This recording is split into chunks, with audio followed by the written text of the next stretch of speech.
네, 오늘 우리에게 주신 하나님의 말씀은 사도행전 제13장 42절과 43절 말씀입니다. 사도행전 제13장 42절과 43절 말씀.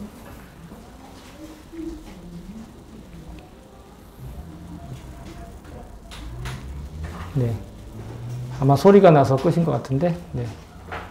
네, 찾으신 분들은 성경을 들고 자리에서 일어서 주시기 바랍니다. 사도행전 제13장 42절, 43절. 네. 가끔 기후가 안 좋을 때 이렇게 형광등에서 소리가 좀 심하게 나는 경우가 있습니다. 네. 자, 우리 주의 말씀을 같이 한 목소리로 받들어 읽겠습니다. 시작.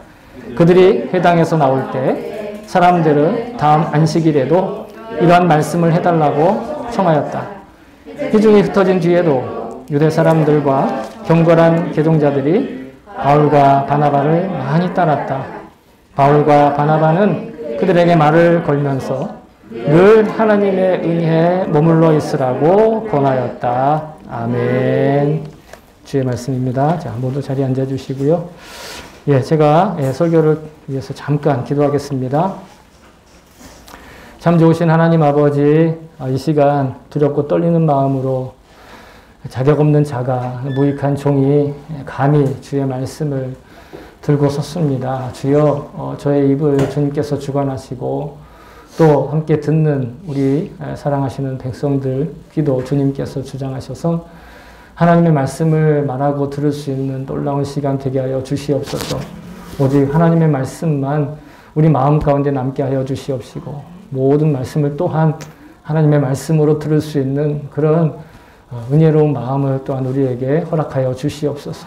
매주 하나님 친히 역사하신 줄로 믿습니다. 오늘도 여전하신 그 하나님, 변함없으신 그 하나님께서 태초에 이 세상을 만드시고 좋다 하신 그 하나님의 마음이 오늘 우리 마음 가운데 가득 채워지기 원합니다. 감사드리며 예수님의 이름으로 기도합니다. 아멘. 할렐루야. 네, 감사합니다. 네, 오늘은 은혜 안에 머물다라는 제목으로 함께 여러분과 은혜를 또한 나누도록 하겠습니다. 너무 당연하고 또 너무도 지극히 자연스러운 그런 말씀이지만 때로는 너무 새삼스럽고 때로는 너무 간절한 그런 제목이기도 한 것 같습니다. 우리 지난주에 말씀을 통해서 설교를 통해서 우리도 예수님처럼 언젠가 반드시 부활하고 그 영생의 약속으로 지금 우리가 살고 있다. 그 소망으로 살고 있다. 그 복음으로 살고 있다. 라는 그런 말씀을 함께 나누었습니다. 그것이 사도 바울의 설교의 전체 결론입니다. 그리고 사도 바울은 항상 그 메시지를 가지고 전도하고 여행을 마쳤지요. 우리도 비록 육신은 썩어 없어져, 아니 사라져버릴, 흩어져버릴 그런 현실에 속해 있는 것이 사실입니다. 하지만 우리가 좌절하지 않고 절망하지 않고 낙심하지 않고 언제나 소망 가운데 희망 가운데 기쁨 가운데 살아갈 수 있는 이유는 바로 그 복음으로 우리가 영생 가운데 있기 때문인 줄로 믿습니다. 예수님께서 우리가 부활해서 영생하게 하시는 첫 번째 열매가 되어 주셨습니다.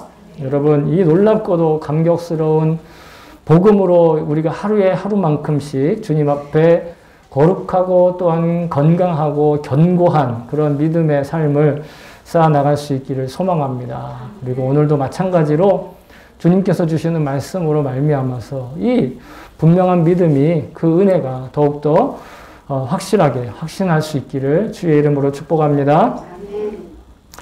자, 이제 바울의 설교를 듣고 사람들이 많은 감동이 있었던 것 같아요.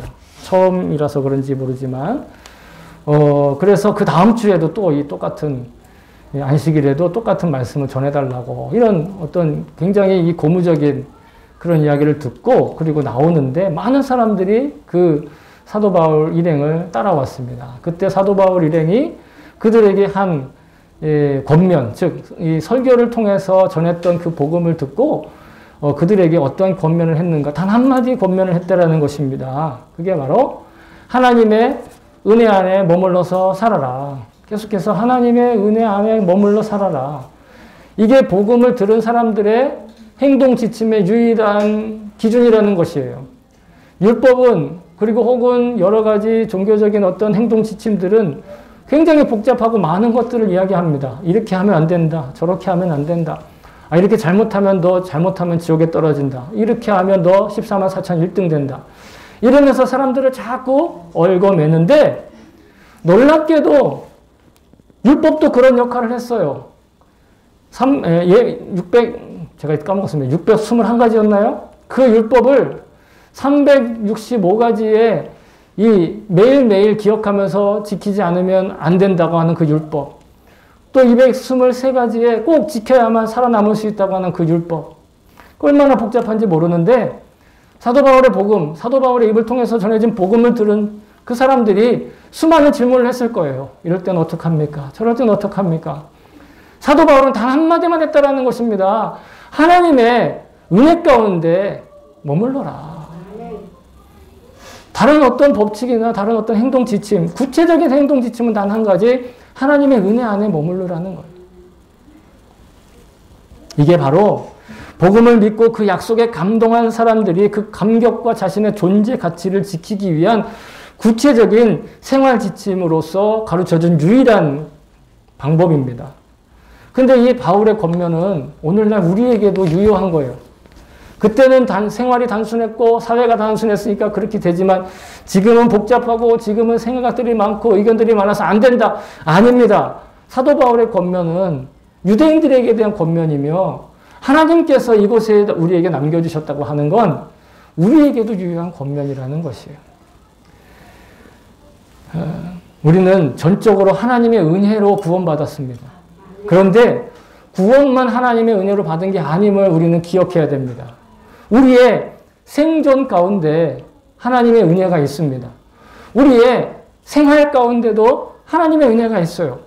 우리의 영원한 생명만 하나님의 은혜가 아니라 생존과 생활 가운데 하나님의 은혜가 있다는 것이에요. 여러분, 하나님의 은혜가 아니면 우리는 이 자리에 지금 이렇게 예배할 수 없어요. 단순히 예배를 위해서 우리가 이 자리에 나오는 것이 아니라 여러분 이 땅에 지금 이 자리에 오기까지 문화생활이나 인류의 문명의 이 길을 이용해서 이 자리에 오셨어요. 대부분 자동차 타고 이 자리에 왔죠. 단 한 사람도 여기에 보면 지금 감사한 건지 어떤지 모르겠지만 단 한 사람만 일본에서 태어나고 나머지 다 한국에서 태어나셨어요. 한국에서 태어난 사람이 일본에 올 수 있는 방법은 헤엄치거나 배를 타고 헤엄치는 것 아닌 이상 배를 타든지 비행기를 타든지 해서 문명의 이 길을 가지고 이 땅에 오셨습니다. 그리고 여기서 살아남았잖아요. 굶지 않잖아요. 하나님의 은혜입니다. 생존만이 아니라 생활만이 아니라 생명도 주신 그 하나님. 창세기 1장 26절엔 우리를 창조하신 하나님의 놀라우신 은혜가 기록되어 있는데 이렇게 말씀하셨습니다. 하나님이 이르시되 우리의 형상을 따라 우리의 모양대로 우리가 사람을 만들고 그들로 바다의 물고기와 하늘의 새와 가축과 온 땅과 땅에 기는 모든 것을 다스리게 하자 하시고 이 세상의 모든 살아있는 존재하는 것들을 다스렸기 때문에 우리의 문명이 탄생하고 문화가 탄생하고 우리의 기술이 있는 것이에요. 우리가 실제적으로는 과학적인 근거로 의학적인 근거로 사람의 기술로 사람의 노력으로 지금 살아가고 있는 것처럼 보이지만 실제로는 그 깊은 곳에는 하나님의 은혜로 우리를 창조하신 하나님의 놀라우신 사랑이 있는 줄로 믿습니다. 하나님께서 하나님의 형상으로 우리를 창조하셨고 이 땅의 모든 것을 다스리고 모든 것을 주관할 수 있는 권한을 주셨어요. 그래서 사람은 생명을 얻었습니다. 생존할 수도 있고 문화와 문명을 일구며 생활할 수도 있게 되었어요. 이 전적인 하나님의 은혜가 아니면 우리는 이 땅에 단 한순간도 한숨도 쉬지 못하고 결코 살아남지도 문명을 누리지도 구원받지도 못한다는 것을 기억해야 될 것입니다. 물론 우리가 교리적으로 보면 회개해서 구원받았습니다. 그런데 우리가 기억해야 될 건 우리가 우리의 의지로 회개했기 때문에 우리가 우리의 노력으로 어떤 교리를 잘 지키고 또 주님께서 세우신 그 법칙들을 잘 지켰기 때문에 구원받은 것처럼 착각할 수 있지만 여러분 그 구원을 이미 완성하신 분은 하나님이세요. 그 구원을 이미 완성하시는 분은 예수님이세요. 우리가 우리의 의지로 회개한 공로로 인하여 구원이 완성된 것이 아니라 하나님의 주도적인 주권과 능력으로 인하여 모든 구원의 조건이 다 완성되었어요. 구체적으로는 예수님의 십자가의 보혈로, 예수님의 십자가의 공로로 그렇게 된 것입니다. 사도 바울은 우리에게 가르쳐 줍니다. 로마서 3장 24절에 그리스도 예수 안에 있는 속량으로 말미암아 하나님의 은혜로 값없이 의롭다 하심을 얻은 자가 되었다. 여러분 여기서 값없이를 일본어 성경이 너무도 잘 번역해주고 무쇼라는 무쇼, 무상. 예? 무상의 무상. 아무런 대가를 치르지 않아요. 예? 아무런 대가를 치르지 않고 우리는 구원에 이르게 되었다는 것입니다. 예수님께서 나 대신 십자가를 지시고. 근데 실제로 저 십자가에 달려야 될 사람은요, 우리 각자 한 사람 한 사람이라는 거예요. 거짓말 안 하는 사람이 있어요. 남 속이지 않는 사람이 있어요. 미워하지 않는 사람이 있어요. 하나님께서 말씀하신 모든 율법, 성경에 말하는 그 최소한 10가지 10계명 중에 단 하나라도 어기지 못한 사람은 없어요. 그런데 하나님 말씀하세요. 10가지 중에 9가지를 다 지켜도 하나 못 지키면 율법을 어긴 것이다. 율법 어기면 다 십자가에 죽는 거예요. 그런데 우리 안 죽었잖아요. 누가 죽었어요? 예수님이 죽으신 거예요. 예수님이 나 대신 죽으신 거라고요. 예수님이 그냥 단순히 십자가에 졌으니까 인류의 죄가 사해졌네. 우와 대단. 이게 아니라 그것이 바로 나의 이야기고 그 십자가가 바로 나의 십자가라는 거예요. 십자가 보면서 그런 어떤 감동이 없으면 여러분 우리 회개하고 다시 통회하며 자복할 때까지 십자가를 바라봐야 돼요. 그래서 예수님이 대신 십자가에 주심으로 말미암아서 우리의 죄에 대한 책임은 없어진 거예요. 여러분 죄에 대한 책임이 없어졌다는 게 죄책감이 없어졌나 보다. 그 정도가 아니에요. 최후의 심판에 지옥의 심판에서 우리가 벗어났다라는 겁니다. 그래서 우리는 죽어도 지옥 안 가요. 두 가지 의미를 가지고 있죠. 죽어도 안 돼. 죽어도 지옥 가는 건 안 돼. 여러분 우린 죽어도 지옥 안 간다고요. 할렐루야. 그러니까 지옥 갈 거 어떻게 걱정하지 마세요. 제발 좀. 이렇게 하면 지옥 간대, 저렇게 하면 지옥 간대, 이렇게 하면 위험한데. 아니에요. 지옥에 가는 것 기준은 예수님이 이미 다 해결하셨다고요. 그러니까 우리는 그 예수님만 믿고 나아가면 그 어떤 상황 속에서도 우리는 불안할 필요가 없는 거예요. 여러분 마치 이건 어떤 거랑 다름없냐면 우리가 십자가 대속이라고 하는 대신 속죄해 주시는 십자가 대속이라고 하는 그 상차림이 있는데 그 상차림 위에 우리는 회개라고 하는 숟가락만 딱 올려놓고 그리고 이 구원의 만찬을 마음껏 먹고 마시고 누리게 되었다라는 거예요. 우리가 한 거는 뭐예요? 자기가 태어날 때부터 물고 있는 그 십자가. 태어날 때부터 물고 있는 숟가락. 여러분 금수 줘도 은수 줘도 동수 줘도 흙수 줘도 무수 줘도 괜찮아요. 지 손으로 먹으면 돼요. 그 책상 위에, 그 탁자 위에 자기 숟가락만 얹은 거. 여러분, 그게 회개입니다. 회개는 어려운 게 아니에요. 회개를 자꾸 복잡하게 만드는 이상한 사람들이 있는데 그렇지 않아요. 거기에 그냥 숟가락 올리면 되는 거예요. 그걸 왜 못해요? 그걸 왜 어렵게 생각해요? 어렵게 생각하시는 게 아니라 어렵게 만드는 이상한 인간들이 있어요, 세상에. 그 말 들을 필요가 없어요. 성경의 말씀만 붙들고 나아가면 돼요. 바울은 그래서 구원받은 성소가 할 수 있는 일이 뭐냐? 그 숟가락 올리는 일이 뭐냐? 그게 바로 구원하신 그 은혜 안에 머물러 있는 것, 그게 최선이라는 거예요. 그게 최선이고 그게 최소한의 것. 그게 전부라는 거예요. 은혜 안에 머물러 있는 것. 그렇다면 이 주님의 십자가 안에, 주님의 그 십자가 사랑에 대한 그 은혜 안에 머무르는 게 뭘까? 구체적으로 우린 너무 잘 알고 있어요. 뭐죠? 주님을 바라보며 살아가는 거. 여러분 어렵지 않아요? 주님 그냥 바라보면 그게 은혜 안에 살아가는 거예요. 네? 율법을 기억할 필요도 십계명을 좀 알면 좋긴 하겠지만 하나님께서 그 십계명 못 외우고 그 다음에 그거 못 지킨다고 야, 넌 안 되겠다, 자격 없다 이렇게 하지 않으셨다고요. 그냥 예수 그리스도를 바라보며 살아가는. 근데 놀랍게도 예수 그리스도를 바라보며 살면 자연스럽게 그게 지켜지는 거예요. 그 율법이 이루어진다고요. 은혜를 지킬 수 있는 그 시간 그 자리에 자기의 몸을 데려다 갖다 놓는 거예요. 대표적인 게 뭐가 있습니까? 주일 성수하는 거죠. 정확한 용어를 가르쳐 드릴게요. 주일 성소가 아니라 주일 성수입니다. 예, 성소 아니에요. 성수, 거룩하게 지킨다. 주일을 거룩하게 지킨다. 왜? 예배하는 자리로 나아가게 하기 때문에. 예배하는 자리가 여러분 은혜의 자리인 줄로 믿습니다. 그래서 옛날에 뭐 그 말이 심정적으로는 감동이 되지만 실제로 그렇지는 않습니다. 예? 부흥의 자리에서 여기는 다이아몬드 자리, 저기는 금 자리, 저기는 은 자리, 뭐 이렇게 하는 그 부흥회 할 때 그런 분들 얘기 많이 들었는데 그렇진 않지만 어쨌든 예배하는 그 자리가 은혜의 자리인 것은 틀림이 없어요. 그리고 일상생활에 그 예배의 자리에서 벗어나면 일상생활에서 예배의 자리에 나오는 그 태도로 말씀 먹고 기도하며 경건 생활을 자기가 할 나름대로 최소한 지키는 거예요. 근데 여러분 이렇게 은혜의 자리를 지키는 것이 처음부터 이렇게 쉬웠던 건 아니에요. 뭐 그것도 어렵다고 생각하시는 분들도 계시겠지만 구약시대는 더 힘들었어요. 구약시대에는요 은혜를 받을 수 있는 아주 특별하고 고유한 자리가 따로 있었어요.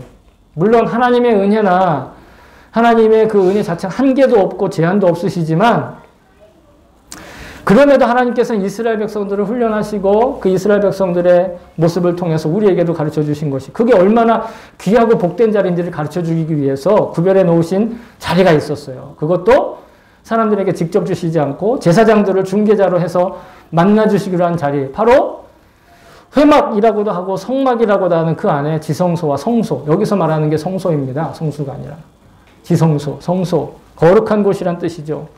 출애굽기 25장 8절에 보면 이렇게 얘기하고 있어요. 내가 그들 중에 거할 성소를 그들이 나를 위하여 짓되, 여기 거룩한 장소를 하나님과 그들과의 만남을 위해서 짓는다. 29장 출애굽기 29장 42절에는 이는 너희가 대대로 여호와 앞 회막 문에서 늘 드릴 번제라. 내가 거기서 너희와 만나고 너희에게 말하리라. 구별해 주셨다라는 거예요. 성막과 성소가 아니면 하나님 만나 주시지 않았다라는 거예요. 하나님께서 구별해서 만나 주시기로 성발하셨던 이 지성소는 성막 안에 있었어요. 그런데 시간이 흐르고 역사가 흘러서 솔로몬 때에 그것이 성전이 되었잖아요. 건물, 돌이 된 건물이 되었어요. 그 후에 예수님께서 다시 오셔가지고 어떻게 했습니까? 지성소와 성소 사이를 가리고 있던, 즉 대제사장도 들어가지 못했던, 아무나 함부로 들어가지 못했던 그 지성소와 대제사장이 항상 들어갔던 성소 사이에 회막이, 장막이 그 이렇게 커튼이 있었는데 이 휘장이 위에서부터 아래로 찢어지면서 그 만남의 장이 오픈되었어요. 그리고 예수님이 십자가에 달리시면서 그 일이 일어나고 예수님이 승천하시면서 모든 사람에게 성령이 부어지면서 모든 사람이 바로 다 성전의 존재 가치를 갖게 되었다는 거예요. 성전은 돌이고 사람은 돌이 아니기 때문에 사람이 성전은 아니지만 성령님이 그 안에 임재하시고 지성소와 같은 그 마음이 있기 때문에 그가 모두가 다 성전과 같이 되었다라는 거예요. 그래서 모든 믿는 사람들이 다 성전의 가치를 가지고 성전으로서 살고 있는 거예요. 성전인 우리가 예수님의 십자가 복음을 기억하면서 그 사랑에 감사함으로 찬양하고 예배하는 자리도 또한 지성소가 있는 성전과 같은 그런 가치를 갖게 되었기 때문에 예배당을 보면서 성전이라고 말하는 거예요. 여기가 그냥 구약시대와 같은 그런 장소이기 때문에 그래서 성전이라 부르는 것이 아니라 그래서 저 강 건너편에 보면 우리 교회보다 훨씬 더 교회답게 생긴 건물이 있는데 거긴 교회라고 부르지도 않고 예배당이라고 부를 수도 없는 거예요. 왜? 거기서는 성전인 우리들이 예배하지 않기 때문에. 그러나 그냥 초락의 사무실 같은 이런 정소에 있지만 성전인 우리들이 함께 모여서 이곳에 예배를 드리기 때문에 우리는 이곳을 감히 성전이라고 부를 수 있는 것이에요. 여러분, 소위 말하는 속죄를 위해서 혹은 액마기를 위해서, 액땜한다고 그러죠. 액마기를 위해서 아니면 기복, 뭔가 소원을 빌기 위해서 우리가 제사를 드리듯이 예배에 나오는 것이 아니라 이미 우리가 구원과 영생을 완성해 주신 그 예수님의 십자가의 희생제사를 기억하고 찬양하고 감사하기 위해서 모이는 것이 우리 예배의 본질인 거예요. 그러니까 다시 여기 양 안 잡아요. 그러니까 다시 여기다가 뭐 불태우거나 그런 일이 없는 거예요. 여기에 뭐, 여기만 따로 거룩하고 거기는 거룩하지 않고 그게 없는 거예요. 히브리서 10장 14절과 13장 15절에 예배의 본질에 대해서 이렇게 얘기하고 있습니다. 여기서 말하는 그는 예수님을 말하는 것이에요. 거룩하게 된 자들을 한 번의 제사로 영원히 온전하게 하셨느니라. 이게 우리 예배의 본질입니다. 예수님께서 자신을 희생제사로 드리시면서 단 한 번의 제사로 우리를 영원토록 거룩하게 하셨다라는 거예요. 또 히브리서 13장 15절에 그러므로 우리는 예수로 말미암아 항상 찬송의 제사를 하나님께 드리자. 이는 그 이름을 증언하는 입술의 열매니라. 그래서 우리가 매주 모여서 예배할 수 있는 거예요. 예배해야만 되는 것이 아니라 예배할 수 있는 거예요. 복음으로 구원받은 그 은혜로운 삶을 지키기 위해서 그 은혜로운 삶을 지키기 원하는 마음이 우리를 예배의 자리로 발걸음을 옮기게 하는 거예요. 또 동시에 자기의 구원받은 은혜를 지키기를 원한다면 여러분 자기의 의지를 사용해서 예배의 자리에 나와야 하는 거예요. 토요일 날 시간 관리를 잘 하세요. 예배 나올 수 있도록. 관계 문제도 잘 정리하셔야 돼요. 예배 나올 수 있도록. 네. 얼마든지 양보하세요. 예배에 나올 수 있다면 토요일 날. 관계에서든 뭐 시간 문제든 아무리 재밌는 거 맛있는 거 있어도 여러분 절제하시고 예배 나오셔야 돼요. 이거는 의무라고 얘기하는 것이 아니라 그게 바로 내 은혜를 지키고 내 존재를 지키는 거예요. 구원받은 나. 내가 구원받지 않았다면 상관없겠지만 내가 구원받았다고 한다. 그리고 우리 일상생활에서도 마찬가지 그 예배 자리에 있다는 마음가짐으로 그 태도로 매일매일 하나님의 말씀을 대면하고 사람과는 대면하지 못해도 주의 말씀은 여기 코로나 걸린 게 없잖아요. 대면하세요. 대면하고 그리고 대면하다 보면 깨닫게 하시는 것이 있어요. 그러면 그때 입으로 고백하면 여러분 그때 눈만 감으면 그게 기도가 되는 거예요. 기도라는 게 크게 어려운 게 아니라 말씀을 대면했는데 야 이런 말씀이 있었어? 내 입으로 고백하는데 눈 감고 있으면 기도라고요. 그렇게 기도하다 보면 하나님의 마음을 알게 돼요. 주님의 마음을 알게 돼요. 그러다 보면 자기의 필요한 것만 구하는 것이 아니라 이제 가족을 위해서 이웃을 위해서 심지어는 자기가 발붙이고 살아가는 이 나라를 위해서도 중보하며 기도하게 된다는 거예요. 여러분 그런 기도를 하나님께서 사용하신 줄로 믿습니다. 결국 결론적으로 보면 하나님 은혜 안에 머문다는 건 하나님과 더욱 가깝게 살아가는 것 그것을 말한다고 볼 수 있어요. 하나님과 더 가깝게 살아가기 위해서 이미 하나님 가까이 계시지만 우리가 그걸 느끼지 못하기 때문에 가깝게 살아가는 원래 나의 아버지셨던 그 하나님과 정말 아버지답게 친밀한 관계로 살아가는 것. 여러분 그것이 은혜 안에 머무는 것이에요. 또한 그것을 은혜 받았다라고 표현하는데 이것이 바로 하나님이 하신 일과 하나님의 살아계심을 아주 실감나게 체감하는 것. 그것이 은혜 받는 거예요. 단지 그냥 막 이렇게 감동하는 게 은혜 받는 것이 아니라 그래서 은혜 받으면 은혜를 느끼면 대부분 눈물을 흘리게 돼요. 뭐 그렇다고 눈물 난다고 다 은혜 받은 건 아니에요. 하품해도 눈물이 나니까. 그런데 은혜 받았는데 눈물 나지 않는 경우는 거의 없다고 봐요. 다시 말하지만 그렇다고 꼭 눈물이 나야만 은혜 받았다고 또 볼 수도 없어요. 헷갈리시죠? 뭐냐면 은혜라는 것이 단순히 감정의 상태가 아니라 하나님께서 이미 선포하신 복음이 우리에게 확실한 능력으로 나타내신 것을 표현하는 그 자체이기 때문에 그런 거예요. 은혜라는 것이 잘못해서 감정이나 감동이나 어떤 뭔가 사람들이 선동했을 때 막 마음에 일어나는 어떤 그런 불같은 것으로 생각하시면 안 된다라는 거예요. 그냥 내가 하나님을 느끼는 그 하나님께서 하신 일을 그냥 받아들이는 그 자체가 은혜라고요.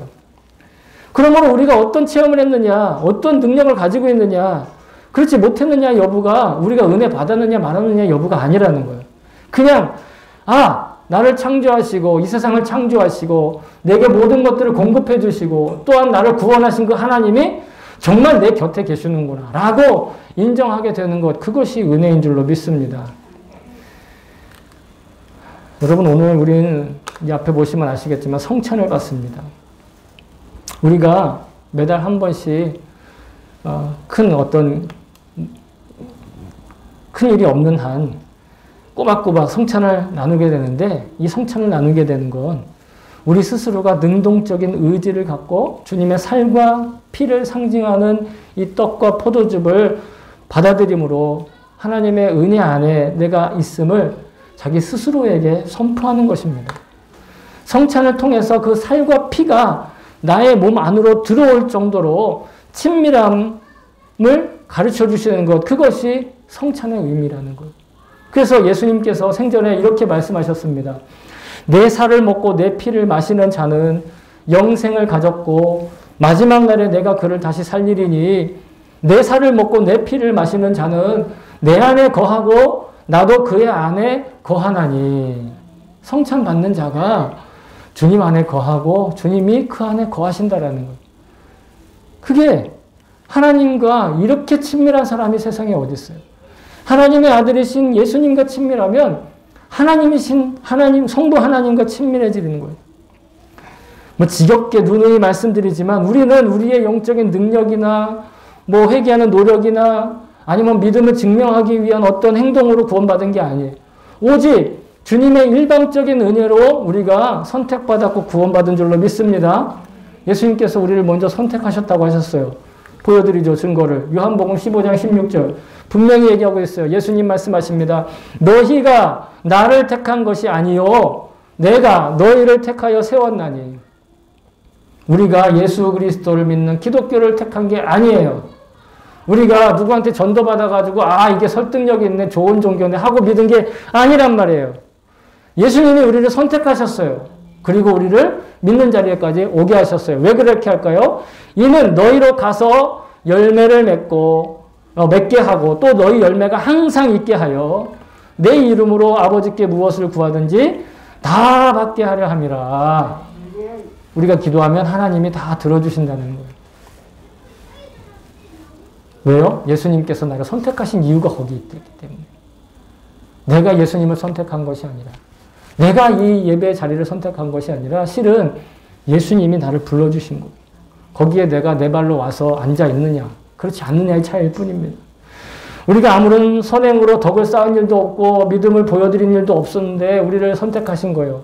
여러분, 더더욱 놀라운 것은요, 이뿐만이 아니라 바울의 고백은 우리가 이미 죄인 되었을 때 우리를 사랑하셔서 구원을 완성하셨다고 그랬어요. 로마서 5장 8절에 우리가 아직 죄인 되었을 때에 그리스도께서 우리를 위한 죽으심으로 하나님께서 우리에 대한 자기의 사랑을 확증하셨느니라. 아멘. 하나님께서 우리를 사랑하신 것을 예수 그리스도의 십자가 죽음으로, 그 복음으로 우리에게 보여주셨다라는 거예요.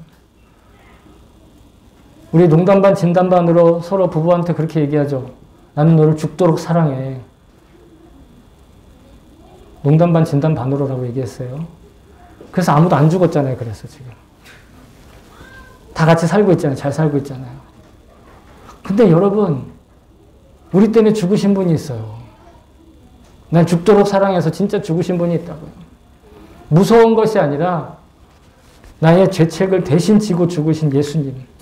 여러분, 그러니까 은혜 안에 산다라는 건 어떤 체험이냐, 어떤 경험이냐, 어떤 느낌이냐, 능력이냐, 이걸로 판단하는 게 아니에요. 우리의 모든 체험, 경험, 느낌, 있거나 없거나 상관없이 여러분, 우리가 주님 바라볼 수 있고, 주님 말씀을 기억할 수 있고, 주님 말씀에 대한 갈급함을 가지고 있으면 우리는 은혜 안에 살아갈 수가 있는 거예요. 은혜를 받았다라는 그런 감동으로 사는 것도 아니에요. 은혜 받았다는 그 사실과 진리를 전제로 해서 살아가는 거예요. 그걸 근거로 해서 사는 것도 아니야. 그냥 그걸 그랬다 치고 살아가는 거라고요. 성경은 우리가 구원받은 자로 여길지어다 그랬다는 거예요. 그냥 그렇게 생각하고 살려는 거예요. 그럴 때 비로소 여러분, 놀랍게도 우리의 영안이 열리는 거예요. 영안이 열린다고 귀신을 본다는 게 아니라 하나님의 은혜가 보이기 시작한다고요. 다윗은 얘기했어요. 하늘을 보는데, 여러분, 하늘 보면 뭐가 보여요? 구름이 보이고 눈 좋은 사람은 인공위성도 보이고 하겠죠. 그런데 다윗은 하나님의 영광을 보았어요. 그게 영안이 열리는 거예요. 아, 목사님 나는 아무리 봐도 구름밖에 안 보여. 그게 하나님의 영광이라고. 그게 하나님의 영광이라고. 주님 말씀이 더 믿어지는 거예요. 그러니까 그때부터 감동이 나고 눈물도 생겨나고 은사도 나타날 수 있는 것이지. 아, 은사가 있고 뭐가 있고 이런 증거가 있으니까 은혜 받았다. 아니라니까요. 은혜가 있고 나서 은혜 안에 머물 때에 비로소 그것이 우리에게 있는 거예요. 그래서 우리가 오늘도 이렇게 성찬을 준비해서 받을 수 있는 이유는요. 우리에게 이미 은혜가 임하셨기 때문에 나올 수 있는 거예요. 뭔가 대단한 능력이 나타나는 것으로 믿음을 평가해서는 안 돼요. 그러니까 미혹되는 거예요. 그러니까 남과 나를 막 비교하게 되고 하나님 온전히 찬양하지 않고 막 있는 사람만 쫓아다니고 막 예언해 준다고 하면 막 정사적을 못 씁니다. 여러분 은사를 비교하면 분열과 분쟁에 빠지는 것을 성경은 그것이 바로 육신으로 사는 것이라고 얘기했어요. 아무리 예언을 하고 뭐 그냥 대단한 어떤 능력을 보여줘도 그건 육신에 속한 것이라고요. 사도 바울은 이렇게 얘기했습니다.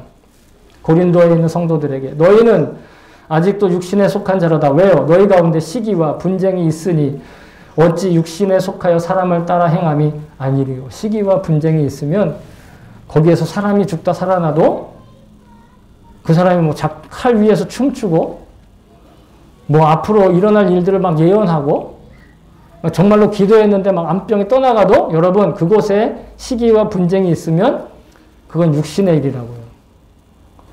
놀랍게도 무당도 있잖아요. 칼 위에서 춤추잖아요. 그걸 어떻게 설명하겠어요? 저는 칼 위에서 춤 못 춥니다. 걱정하지 마세요. 자, 여러분 오직 주님을 바라보며 이미 창조하셔서 생존하게 하시고 구원하시고 영생으로 이끄시는 주님의 안에 은혜 안에 거하시기를 바랍니다. 주님 바라보며 그 말씀 통해 아버지 되시는 하나님과 더욱 친밀한 매일의 일상을 살기를 주의 이름으로 축복합니다. 자, 사랑하는 성도 여러분, 은혜 안에 사는 건 정말 어렵게 고군분투하며 눈물 겹도록 노력하는 게 절대 아니에요. 이미 나를 창조하시고 나를 창조하신 하나님 아버지를 그냥 기억하면 되는 거예요. 나에게 생존에 필요한 모든 것들을 공급하시는 것, 여러분 그걸 그냥 인정만 하면 돼요. 그와 함께 나의 영혼을 구원하시고 영생과 부활을 선물해 주신 예수님의 십자가 바라보며 살아가는 것, 여러분 이게 은혜 안에 거하는 것이에요. 저와 여러분이 창조와 구원의 은혜 안에 온전히 머물러 사는 넉넉하고 여유로운 내면으로 매일 주님과 친밀한 일상을 사실 수 있기를 주의 이름으로 축복합니다. 아멘.